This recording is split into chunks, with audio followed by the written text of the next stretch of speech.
Hi, I'm back. Okay, today I'm going to have a blog all about the idea of learning and learning styles, and also ideas of education from the past and influences to now, and the idea of whether or not there's any past experiences and stuff that have influenced, and also that we now have the same ideas as people back then, but it just never happened, which is, I think, really interesting. Okay, so I was first of all going to talk about learning and learning styles. And of course, these are becoming more and more evident within schools, and people are becoming more and more aware of them. And obviously, through drama practice, it's huge. This idea that everyone learns in a different way. And it's something that I have been taught since joining CPP, that everyone has different learning styles. And actually, in second year, you do a test to find out what your learning style is, and it might be something you did back in high school as well, but you do this test just to find out where you learn, and it just is how your brain works and how your coping mechanisms are. Whether you learn through a visual, so whether you need visual aids, when you need pictures, images, so you see a picture of something and then you hear about it and you understand that picture, and that means that you've understood it, and that's the way you learn. And so other people learn auditory. I know I personally do. I know that if I hear myself say it back, if I read something out loud, that it will make more sense to me. And that if I sat there just trying to read it in my head, if I said it out loud, or if someone has said it to me and I can see it as well and have heard it, it will stick in my head more, or there's more chance of me remembering it. Not saying it always happens, but there's more chance of me remembering it than there is if I didn't hear it. And then there's kinesthetic learners as well, which is learning by doing, which is the idea that, which is also another way I obviously learn as well, because I'm quite a practical person, and I think everyone learns through all these different methods actually, but just more in some and more and less in others. But kinesthetic is learning through doing. And this is becoming a more and more evident to be used in school education now. The idea of go and do something, go and actively do it, creatively do something, and come and do a product. Doesn't necessarily mean a drama performance or anything like that. It just means doing something. It means actively doing the experiment or idea, or engaging with people, because you're actively doing it and therefore you're seeing a result. And it is something that's been talked about through generations of different theorists and different people who've looked at it. And I've just recently, I'm gonna come back to this a lot, because I've sent for something called The Differentiation Through Learning Styles and Memory by Marley B. Sprunger. But anyway, so she seems to know a lot, and her book looked really promising, so I sent for it, so we'll see what that is. And I'll read up more about it, and probably have another blog all about learning styles, and I will be better and greater informed. But anyway, so I was looking at that, and this idea that learning through all these different ways is obviously the way to go. And obviously then when you bring in projects into schools, they're actively doing the experiment. And it was something that who was he? I will look him up now. It was David Kolb and Peter and Honey Manford, and Neil Fleming's ideas on how you learn through these different styles, and the idea that you should do.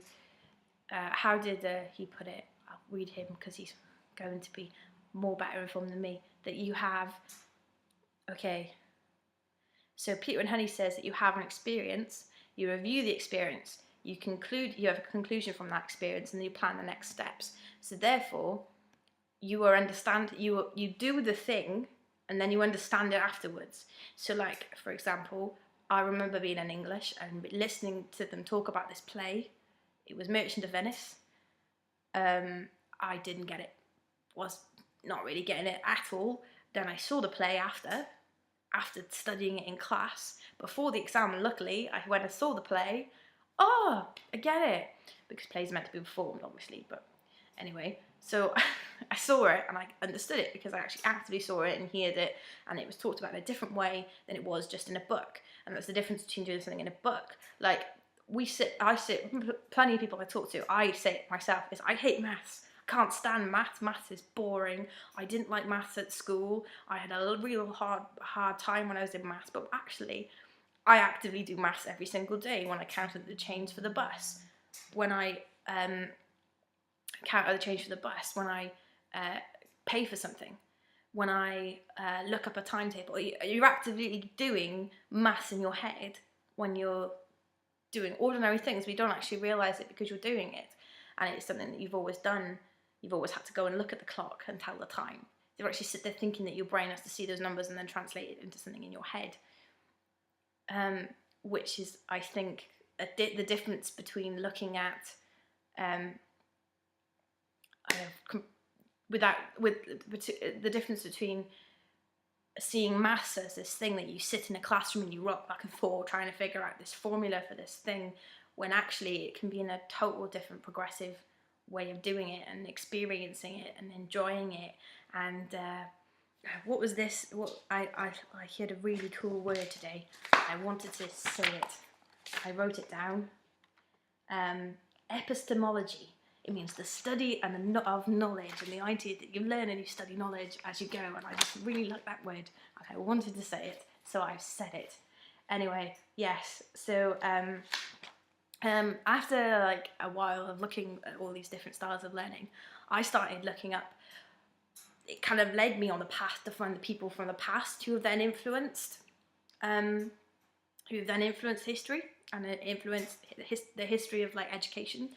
And someone I looked at was John Dewey, and he did this speech / this like essay in 1897, and it was called My Pedagogic Creed.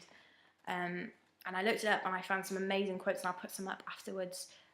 One of my favourite ones that he said in it was, "It is impossible to foretell definitely just what civilization will be 20 years from now. Hence it is impossible to prepare the child for any precise set of conditions. To prepare him for the future life means to give him command of himself. It means so to train him that he will have full and ready use of all his capacities, that his eye and ear and hand may be tools ready to command, that his judgment may be capable of grasping the conditions under which it is to work, and the executive forces be trained to act economically and efficiently."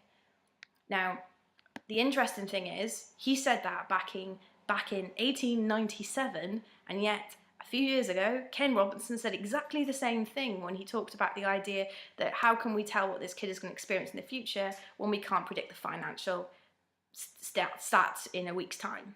People are trying to work out, how do we educate our children to take their place in the economies of the 21st century? How do we do that, given that we can't anticipate what the economy will look like at the end of next week? Which is true, and I believe, yeah, that is true.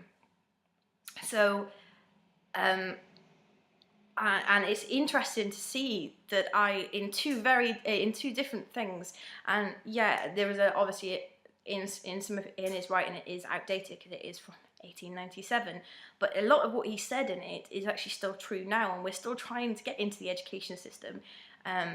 This idea that education isn't just in the school, that it is outside, and that it is outside, and that it then influences your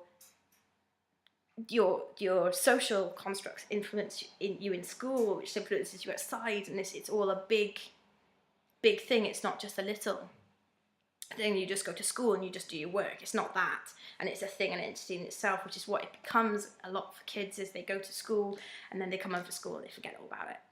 And it's the idea that you're constantly learning, and you're learning through being socially engaged with the world, which is exactly what this man back in 1897 was saying, and yet it's what Ken Robinson is saying now. But yet we're still stuck. We're still stuck in that mindset in a lot of ways. That, you know, we go to school and you learn this way, and as Ken Robinson also said, we're like batch numbers, and we come out and everyone is all worried about whether or not you got the grade or not. not that you've become effective learners. So the idea of this, of having a new education system like the one we've got, is amazing in Scotland. Yeah.